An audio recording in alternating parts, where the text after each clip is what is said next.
ஜோதிமணி அவர்கள் தமிழக காங்கிரஸ்ல இருக்கிறவங்க ராகுல் காந்திக்கே எதிராக இருக்கிறாங்க அப்படின்னு பெரிய அளவுல பொங்கி பேசியிருக்கிறாங்க. ஜோதிமணியில கணக்கிலே கிடையாது. அந்த அம்மா என்னன்னா அந்த அம்மாவுக்கு எதிராக இருந்தாங்கன்னா ராகுலுக்கு எதிரான்னு சொல்லி கிளப்பி. பிரவீன் சக்கரவர்த்தி அவர் ஒரு பெரிய அளவுல காங்கிரஸ்க்கு ராகுல் காந்தி அளவுல காசு கொடுத்திருக்காரு மீடியா. அவர் ராகுல் காந்திக்கு மிகப்பெரிய அளவுல உதவி செஞ்சாரு. அவருடைய கருத்து கணிப்புகள் ராகுல் சொல்லியிருக்காரா? அவன் ஒரு டுபா கொடுங்க. அவன் எங்க இருந்து வந்தா யாருக்குமே தெரியும்.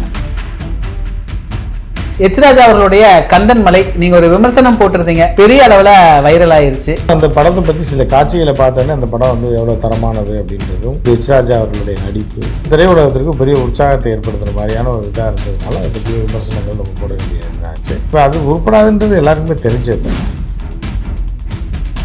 இன்னைக்கு பெரிய அளவுல கை கொடுக்கறது அப்படின்னா தமிழ்நாடு தானே சார். காங்கிரஸ்க்கு தமிழ்நாட்டில இருந்து பெரிய அளவு கை கொடுக்கறது, அந்த கையை வெட்டணும்னு தான் உள்ள இருக்கவங்க பார்த்துருக்காங்க. பிஜேபிக்காரன் பிளான் பண்ணி காசை கொடுத்து உள்ள இருக்க புல்லுரிகளே வைத்து அதை பண்றாங்க. போற போக்க பார்த்தா காங்கிரஸே ரெண்டா உடஞ்சிருமாட்டு இருக்கு. தாவேக்கா போகணும்னு சொல்ல அவங்களோட நோக்கம் அதான், காங்கிரஸ் குன்னூர் ஆக்கணும்ன்றது. திமுக அந்த காங்கிரஸ் விவகாரத்துல அமைதியாவே இருக்கா சார், எந்த கருத்துமே சொல்லல, பயப்படுது. அது எதுக்கு சொல்லணும்? அடுத்த வீட்டுல சண்டை நடக்குது, அவங்க புருஷன் பொண்டாட்டி அடிச்சுக்கிறாங்கன்னா நமக்கு என்ன பண்ண முடியும் தான் இருப்பாங்க.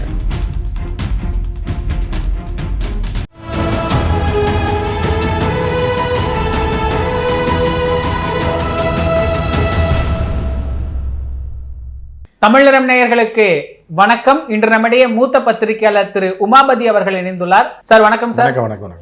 எப்படி இருக்கிறீங்க சார்? நல்லா இருக்கேன்.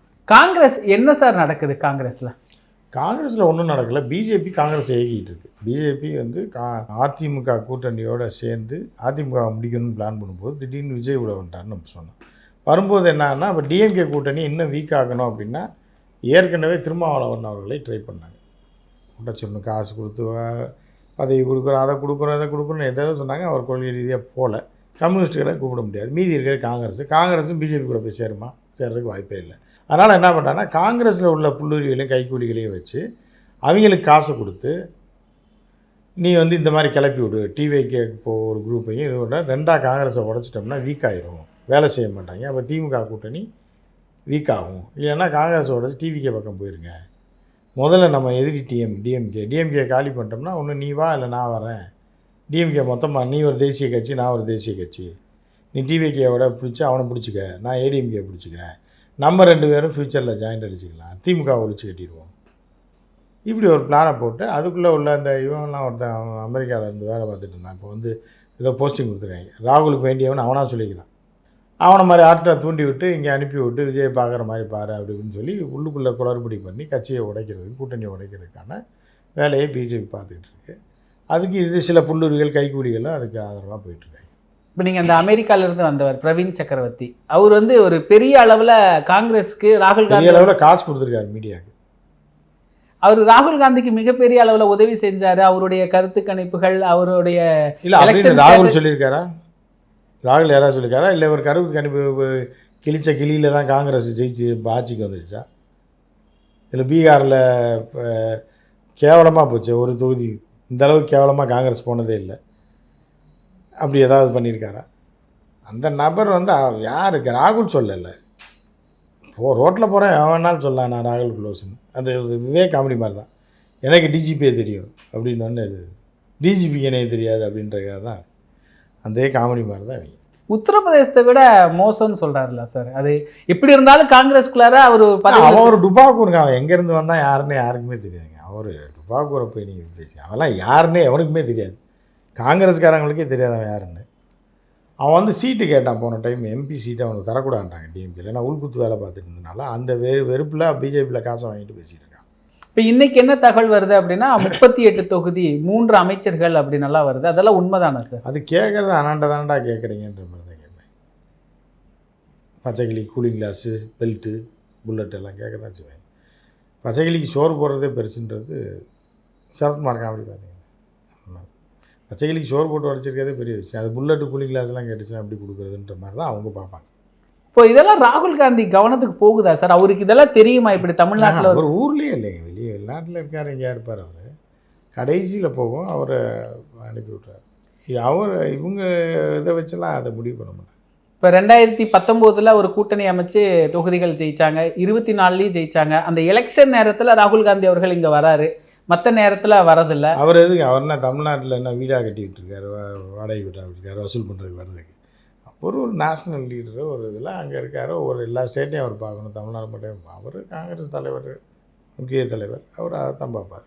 இப்போ இன்றைக்கி பெரிய அளவில் கை கொடுக்கறது அப்படின்னா தமிழ்நாடு தானே சார் காங்கிரஸுக்கு? தமிழ்நாட்டிலிருந்து பெரிய அளவு கை கொடுக்குறது, அந்த கையை வெட்டணும்னு தான் உள்ளே இருக்கவங்க பார்த்துட்டு இருக்காங்க. பிஜேபிக்காரன் பிளான் பண்ணி காசை கொடுத்து உள்ளே இருக்க புல்லுரிகளே வைத்து அதை பண்ணுறாங்க.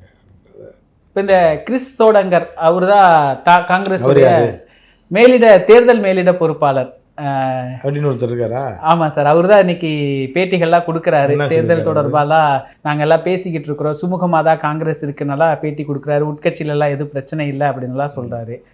இந்த பக்கம் ஜோதிமணி அவர்கள் தமிழக காங்கிரஸில் இருக்கிறவங்க ராகுல் காந்திக்கே எதிராக இருக்கிறாங்க அப்படின்னு பெரிய அளவில் பொங்கி பேசியிருக்கிறாங்க. அந்த மாதிரி என்னன்னா, அந்த அம்மாவுக்கு எதிராக இருந்தாங்கன்னா ராகுலுக்கு எதிரான்னு சொல்லி கிளப்பி விட்டு தான் அந்த அம்மா தான் இந்த இவரை வர வச்சிருக்குன்னு நினைக்கிறேன். அந்த டெல்லியிலேருந்து ஒருத்தர் வந்திருக்காருல்ல, 16 வயது நிலையில் ஒரு டாக்டர் வருவார், தெரியுமா? பார்த்தீங்களா அந்த படம்? நம்ம வயசில் பார்த்துருக்க மாட்டேங்க, டிவியில் பார்த்தீங்கன்னா தெரியும். ஐயா என்ன சொல்கிறாரு அப்படின்ற மாதிரி ஒரு டாக்டரை கூப்பிட்டு வருவாங்க, வைத்தியர், மாட்டு வைத்தியர், கோட் சூட்லாம் போட்டு வர்றாரு. அந்த மாதிரி இந்த மாட்டு வைத்தியரை கூப்பிட்டு வந்தது இந்த அம்மா தான். ஃபோன் பண்ணி சொல்லியிருக்கோம் ரொம்ப பிரச்சனையாக இருக்குது அப்படின்னு. அவங்க அங்கேருந்து அனுப்பியிருப்பாங்க. அவர் வருவார், பேட்டி கொடுத்துட்டு அவர் போயிடுவார். இப்போ திமுக கூட்டணி வேண்டான்னு ஜோதிமணி சொல்கிறாங்களா சார்? இல்லை, ஜோதிமணி வேண்டான்னு திமுக சொல்லாமல் இருந்தால் அதுவே பெரிய விஷயம். ஜோதிமணியில் கணக்கிலே கிடையாது. என்னென்னா அவர் டெல்லியிலேருந்து அரசியல் பண்ணிவிட்டு ராகுல் மூஞ்சிக்கு முன்னாடி அங்கிட்ட அங்கிட்டு போகிறது வர்றது அப்படின்றதுனால ராகுலுக்கு தெரிஞ்ச ஒரு முகமாக இருக்காப்புல. ஏன்னா இருபதியாக இருந்து டெல்லியில் இருந்தால் ராகுலுக்கு தெரிஞ்ச முகமாக மாறிடலாம். அப்புறம் அங்கே வாய்ப்பு கிடைக்கும்போது எதையாவது போட்டு விடலாம் அப்படின்ற மாதிரி தான் போயிட்டுருக்கு. இப்போ 24 அவங்க ஜெயிச்சாங்க, 19 ஜெயிச்சாங்க. அப்பெல்லாம் இதை பேசாமல் இப்போ திமுக கூட்டணி வேண்டாங்கிற மாதிரியான ஒரு பேச்சு. அவங்க திமுக எம்பி தானுங்க, காங்கிரஸ் சிம்பிளில் போட்டிக்கிட்டு திமுக எம்பி தானே. திமுககாரன் ஓட்டு போடாமல் அந்த அம்மா ஜெயிச்சிருக்குமா? அதனால் அடுத்த எலெக்ஷனில் மாற்றணும்னு பார்க்குது. திமுகவிலே இருந்தால் நமக்கு சீட்டு தரமாட்டாங்க, கவுத்தி விட்டுருவாங்க. அதனால் அடுத்ததுக்குள்ளே டிவிக்குள்ளே போயிட்டோம்னா இப்போயே செட்டிங்ஸ் போட்டு அப்படி போய்க்கலான்னு பார்க்குறாப்புல. ஆனால் அது விட மாட்டாங்க. இப்போ நீங்கள் முன்னாடியே சொல்லியிருந்தீங்க சார், சில பேர் தாவேக்கா அப்படிங்கிற மாதிரி சொல்கிறாங்க காங்கிரஸ்குள்ளார அப்படின்னு. அது என்ன காரணம்? இப்போ தாவேக்காக்கு போனால் வெற்றி கொள்ளையடிக்கிறது, காசு கொள்ளையடிக்கிறதுக்கு அடுத்த ரவுண்டு ஜெயிக்கிறதுக்கு தான் காரணம், வேறு என்ன? இப்போ இதுக்கு பின்னணி பாஜக தானே சார்? ஏன்னா போகிற போக்க பார்த்தா காங்கிரஸே 2ஆ உடஞ்சிட மாட்டிருக்கு. தாவேக்கா போகணும்னு சொல்லக்கூடிய அவங்களோட இதே நோக்கம் அதுதான், காங்கிரஸுக்கு 100 ஆக்கணுன்றது தான். அதற்கு இந்த புல்லுரிகளை வச்சு யாராவது 4 பேரை வச்சு காசை கொடுத்து பேட்டி கொடுக்க வைப்பாங்க. இதில் முதன்மையாக நம்ம பார்க்கலாம்னா மாணிக்கம் தாக்கூர், அடுத்தது ஜோதிமணி, இவங்க 2 பேரும் தான் இப்போ வரைக்கும் தாவேக்கா நிலைப்பாடு எடுக்கிறாங்க. இவங்க எப்படி 29 பேருமே டெல்லி தமிழக மக்களுக்கும் இவங்க 2 பேருக்கும் சம்மந்தமே கிடையாது. தமிழ்நாட்டுக்கும் இவர் 2 பேரும் சம்மந்தம் கிடையாது. தமிழ்நாட்டுக்கு இவர்கள் 2 பேரும் ஏதாவது செஞ்சுருக்காங்களான்னு கேளுங்க, எதுவுமே இருக்காது. புரியுதா? 2 பேரும் வேஸ்ட்டு தான். திமுக ஓட்டை வாங்கி ஜெயிச்சுட்டு திமுகவுக்கும் விசுவாசமாக இருக்க மாட்டாங்க, காங்கிரஸுக்கும் விசுவாசமாக இருக்க மாட்டாங்க. ராகுல் எது இருந்தாலும் இவங்களுக்காக இருந்தாலும் ராகுல் அடிக்கிறாங்கன்ற சொல்லிவிட்டு இப்படி பழப்ப ஓட்டணும். அடுத்த டைம் ஒரு 2 பேரையும் தோக்கடிச்சிடுவாங்க. திமுக கூட்டணியிலேருந்து சீட்டு கொடுக்க விடாமல் பண்ணுவாங்க, இல்லை தோக்கடிச்சு விடுவாங்க. அதனால் இப்போயே ஜம்ப் அடித்து விஜய் கூட போயிட்டோம்னா அப்படியே தப்பிச்சு அப்படியே மீதி காலத்தை ஓட்டிடலான்னு பார்ப்பாங்க.